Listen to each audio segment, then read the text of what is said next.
또한 중앙대학교 국제물리학과 교수님입니다. 교수님께서는 위기와 리스크, 한국 해운의 미래 아젠다에 대해서 발표해 주시겠습니다. 여러분 격려의 박수 부탁드리겠습니다.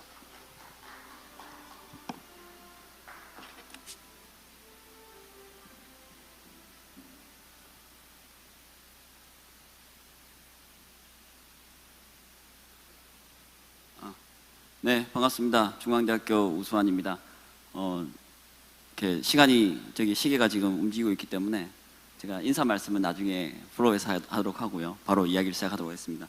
오늘 방금 첫 번째 주제와 사실 이제 이 해운을 연결시키는 고리에 제 아마 이야기가 있을 것 같습니다. 앞쪽은 좀 빨리 진행하도록 하고 뒤쪽에 조금 더 시간을 할애하도록 하겠습니다. 우선 저희가 한국말로 말할 때 위기라는 말을 많이 합니다. 근데 이제 거기서 굳이 표현을 좀 바꿔보자면 크라이시스랑 리스크가 있는데, 크라이시스는 어떤 위험이 그러니까 불안한 상황이나 문제되는 상황이 발생할 수 있는 어떤 사건 자체를 말합니다. 사건이 일어난 거죠. 그리고 리스크는 어떤 문제되는 상황, 손실이 발생할 수 있는 가능성을 얘기합니다. 그러면 우리가 말할 때 리스크는 위기라는 것은 무엇이겠느냐, 그리고 거기에 대한 대응책, 그리고 크라이시스에 대한 대응책은 후속적이고 어떤 교정적인 그런 이제 조치인데, 리스크에 대해서는 예방적이고 전략적이어야 된다는 거죠. 그럼 우리는 리스크를 어떤 상황에 대해서 리스크라고 바라보고 있는지 크라이시스라고 바라보고 있는지 한번 생각을 해봐야 된다는 겁니다. 이게 이제 2008년, 9년 이제 금융위기 때 이 전반적인 EU 케이스를 이제 스터디한 연구인데, 이제 당연히 수요하고 교역이 줄어들고, 그다음에 금융에 대한 접근이 떨어지기 때문에 결국 장기적인 경쟁력보다는 단기적인 생존을 위한 조치를 취할 수밖에 없고, 결국 혁신적인 투자, 혁신적인 사고, 혁신적인 아젠다는 축소가 되었다는 그런 이제 결과 보고입니다. 2015년, 16년도에 나왔던 보고서인데요. 저희도 해운 위기가 그때도 동일하게 저희가 해운에 굉장히 큰 위기가 있었습니다. 그래서 저희는 실질적으로 화물이 줄었고 해상 운송이 줄었고, 그래서 해운 지수가 굉장히 악화되었고, 굉장히 해운 업체한테는 큰 위험이 있었던 거죠. 저희 연구진들과 함께 물류업체하고 선사들, 글로벌 선사들 이제 재무제표를 다 이제 분석을 했습니다. 2005년부터 2015년까지 분석을 해보고, 그다음에 크레딧 리스크죠, 신용 위험을 저희가 이제 쭉 이제 시계열로 분석을 했는데, 결과적으로 2010년, 11년, 12년도에 해운 업체들의 크레딧 리스크가 굉장히 커졌고요. 그리고 물류업체와 비교해 봤을 때도 평소에도 이 해운 업체들의 크레딧 리스크의 플럭추에이션이 굉장히 크더라. 그래서 이제 분명히 해운 업체들이 어떤 신용적인 리스크가 큰 거는 이제 사실입니다. 그러면 이제 이번에 그 사이에 그럼 무슨 일이 났느냐? 뭐 여러분들 다 주지에 아시겠지만은 탑 20 중에서 8개, 9개의 업체가 합병되거나 파산을 했습니다. 그리고 결국 이제 3개의 얼라이언스로 다시 재편이 되고, 이제 컨테이너 shipping을 주로 말씀드리는 겁니다. 그래서 결국 지금 시장은 탑 5의 마켓 시어가 60%를 넘은 상황이고, 이건 이제 경제학적으로 얘기하면 타이트한 이제 과점이라고 합니다. 이때가 이제 카르텔이 충분히 가능한 정도의, 그러니까 물론 이제 독점법, 반독점법 이런 것 때문에 불가능하지만, 실제적으로 이 경제학적으로 봤을 때는 탑 5가 이 시장을 좌지우지하는 상황이 된 겁니다. 그럼 이 업체들이 그 다음 전략은 무엇이겠느냐, 이 고민을 할 수밖에 없고요. 그럼 지금 이제 코비드 19 상황이 우리한테는 이것이 크라이시스로 봐야 될 것이냐, 리스크가 커지는 상황으로 봐야 될 것이냐, 이제 상황은 상당히 부담스러운 상황입니다. 그리고 화물도 금융위기 때보다 더 줄었거나 줄 거다라고 예측을 하고 있습니다. 그런데 최근에 이제 변화는 물론 일시적인 현상이라고 해석하시는 분도 있습니다. 하지만은 전반적으로 지금 수급 상황들이 굉장히 여기서 지금 수급이 좀 더 좋아지고 앞으로 더 좋아질 것이라는 그런 예측이 있고, 최근에 이제 BDI나 HR 인덱스 같은 경우에도 호전되는 상황이 전개되고 있습니다. 그리고 이제 이거는 머스크의 이제 분석인데요. 최근 분석인데 이것을 이제 금융위기 때랑 이게 이제 금융위기가 이거 까만색이고요. 이 파란색이 지금 현재 코비드 19 상황입니다. 이때 봤을 때 이제 그 디맨드 그러니까 물량의 변화 그리고 수급의 변화 그리고 이제 운임 지수의 변화 이렇게 봤을 때는 그때와는 상황이 조금 달라지고 있다라는 이제 예측을 많이 내놓고 있습니다.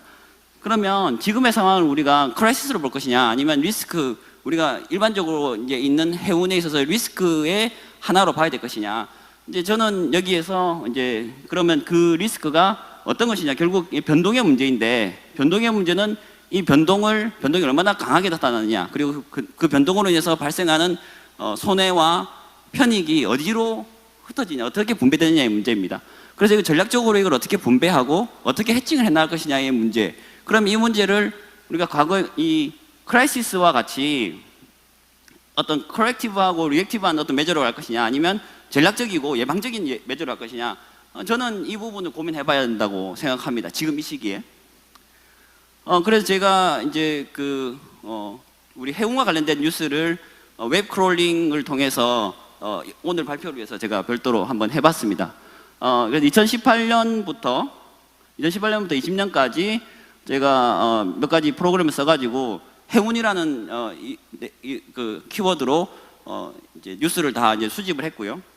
해서 27,000건을 이제 수집을 했고 그 중에서 이제 이것저것 다 이제 추리고 나니까 4,700건이 남았습니다. 그래서 저희가 이것을 전체적으로 한번 키워드를 분석을 했고 그리고 이거 재건이라는 키워드로 한번 다시 해봤고 크라이시스라는 말로 다시 필터링 해봤습니다. 그래서 여러 가지 기법을 가지고 이제 분석을 해봤는데 해운은 이제 원래 키워드가 크니까 이제 다 나올 거고요.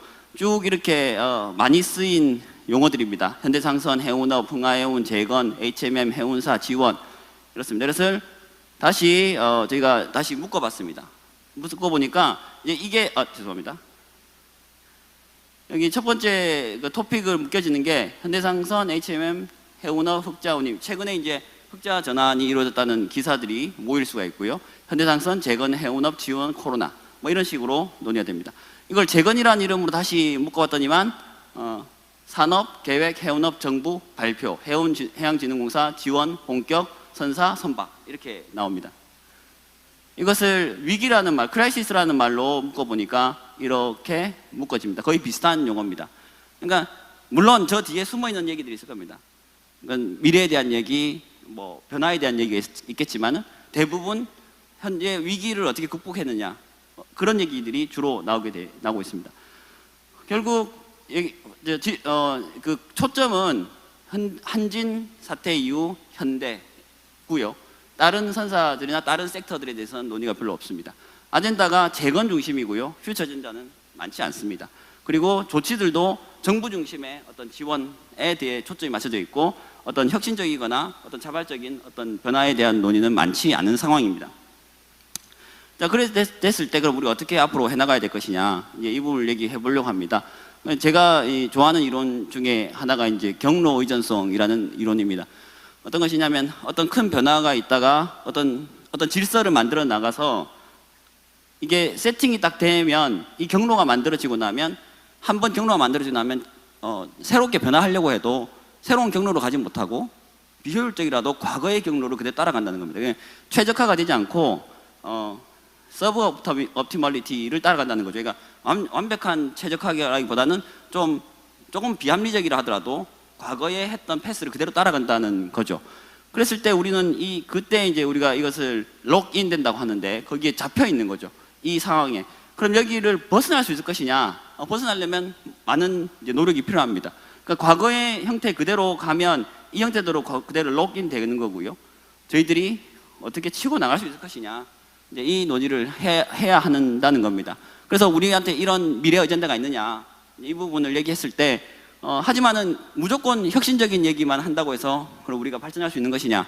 이 부분이 알 수도 있습니다. 그래서 저희가 세 가지 얘기를 하려고 합니다. 안정성, 지금 현재의 스테이터스코, 지금 현재의 모습을 어떻게 유지하면서 혁신을 하고 그리고 코로나와 같은 어떤 외부적인 충격에 우리가 어떻게 어떻게 회복력을 가질 수 있을 것이냐.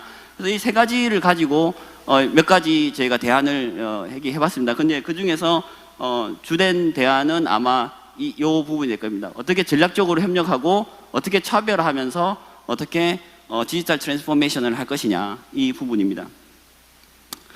그래서 저희가 이제 이 인트라 아시아와 원양 항로를 쭉 한번 한 과거 1년치 노선을 다 훑어봤습니다.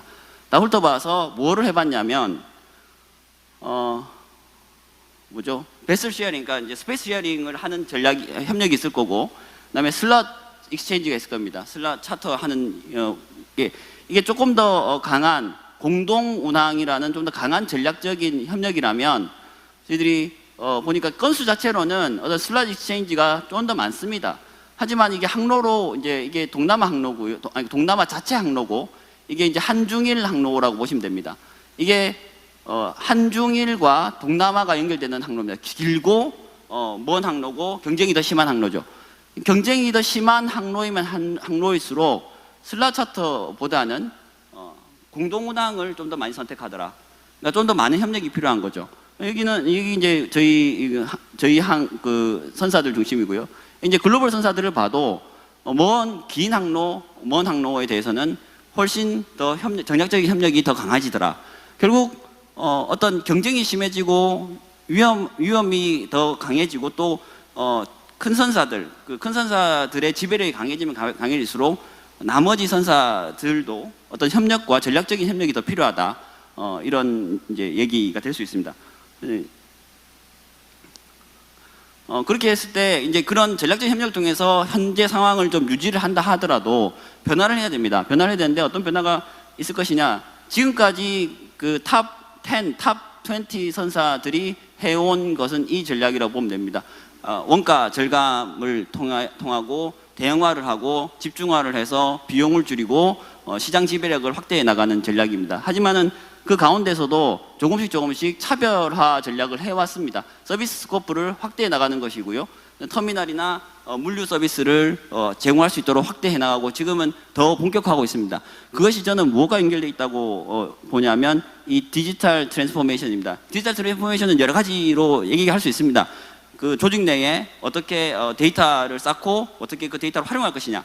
하지만은 이것을 그러면 마케팅 채널에서 어떻게 고객과 플랫폼으로 만날 것이냐의 문제인데, 지금 현재 저희들이 고객과 만나는 방법은 이겁니다. 결국 슈퍼를 직접 만나거나 이제 여기서 거래가 이루어지고요. 앞으로는 이 통합된 플랫폼 내에서 만나야 하는데 이게 굉장히 어려운 문제가 되고 있습니다. 이걸 조금 더 자세히 설명을 드리면 일상적으로 마케팅 채널은 고객을 만나는 채널이기 때문에 굉장히 전략적이고 다양한 전략을 가지고 만날 수 있겠습니다. 다양한 상품을 가져가 되고, 오퍼레이션은 표준화되고 효율적인 전략을 가져갑니다. 그래서 이 둘은 항상 충돌이 됩니다. 여기를 보면 그러니까 우리 선사들이 화주를 만나는, 고객을 만나는 접점이 원래는 직접 만났죠. 실화주를 만났는데 지금 현재 컨테이너 시장은 거의 다 포워더를 통해서 저희들이 거래가 이루어지고 있습니다. 그 사이에 저희들이 소위 말하는 대기업 물류 자회사들이 끼어 들어가게 되고요. 그렇게 됐을 때 고객과의 접점은 점점 멀어지고 있습니다. 그 사이에 디지털 포워더들이 등장을 했고 저희 선사들이 실화주를 만날 수 있는 길은 멀어집니다. 그랬을 때 지금 선사들이 실화주를 만날 수 있는 방법은 비록 서비스 컨트랙 말고요. 스폿 물량만 해도 한 10%, 20% 됐을 때 이 부분을 통해서 만날 수가 있습니다. 그래서 이 부분을 통해서 마케팅 채널을 확보를 해야 되는 전략이 필요합니다. 이 부분은 이미 5대 컨테이너 선사들이 하고 있는 거고요. 이 부분이 고객 이제 바게닝 파워, 이 전체 서플라이 체인 내에서의 선사들이 바게닝 파워를 확보해 나갈 수 있는 거의 유일한 방법이라고 저는 이해하고 있습니다. 반대로 무슨 일이 나고 있냐? 전자상거래 업체입니다. 그래서 뭐 아마존이든 뭐 알리바바든 얘기를 해보면 과거에는 순수한 소매업체였습니다. 그냥 물건을 제조업체를 연결시켜주는, 소비자와 연결시켜주는. 근데 이제 물량이 늘어나니까 재고를 가지고 움직입니다. 재고를 가지면서 최근에는 라스트 마일 서비스를 직접 제공합니다. 그리고 육상 분류를 이제 가져오기 시작하고요. 이제는 오션도 팔고 있습니다. 그러니까 결국 오션 프레이트를 팔게 될 날이 얼마 안 남았다는 거죠. 결국 충돌은 여기서 나게 됩니다. 우리 선사들이 화주를 직접 만나려고 하는 이 움직임과 이 비즈니스 업체들이 이 오션 프레이트나 육상 물류까지를 취급하게 되는 그런 상황이 부딪히게 됐을 때 어떻게 할 것이냐, 이 부분입니다. 정말 그럼 할 수 있느냐, 이 부분인데, 지금 현재 이 부분을 여기를 이제 온라인 플랫폼에서 우리가 팔 수 있는 상품이라고 하면 오션은 팔 수 있겠죠. 터미널 우리가 팔 수 있느냐, 그다음에 육상물이 팔 수 있냐, 추가의 보험이라든지 이런 걸 팔 수 있느냐. 그러면 그것을 우리가 실제 실행할 수 있느냐의 문제입니다. 지금 리딩 업체들은 이미 여기를 다 팔 수 있는 역량이 되어 있는 상태입니다. 그래서 이것을 온라인 플랫폼에서 요까지를 상품을 내놓을 수 있고 실제로 실행을 할 수 있습니다. 근데 팔로워들은 지금 대부분 아직 요 정도 상황입니다. 만약에 직접 플랫폼으로 비즈니스를 하려면, 그러면 온라인을 통해서 이렇게까지 확장을 한다고 했을 때 실행을 할 수 있느냐, 이게 서비스의 지금 현재 갭이라고 우리는 인식하고 있습니다.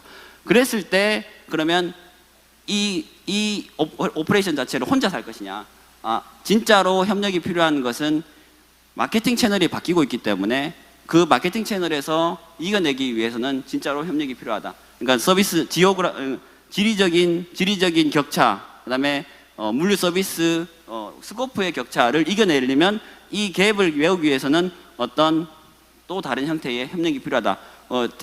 큰 물류업체, 큰 선사들이 만들어낸 얼라이언스 이외에 다른 형태의 협력이 반드시 필요하다는 것이 제가 오늘 얘기하고 싶은, 그 이외에 어떤 회복력을 확보하기 위해서는 어떤 그러니까 공유 경제 개념을 좀 도입해서 같이 공동 대응하는 어떤 그런 아젠다들이 필요하지 않겠는가, 이렇게 생각합니다. 예, 시간이 지난 지 꽤 됐습니다. 감사합니다.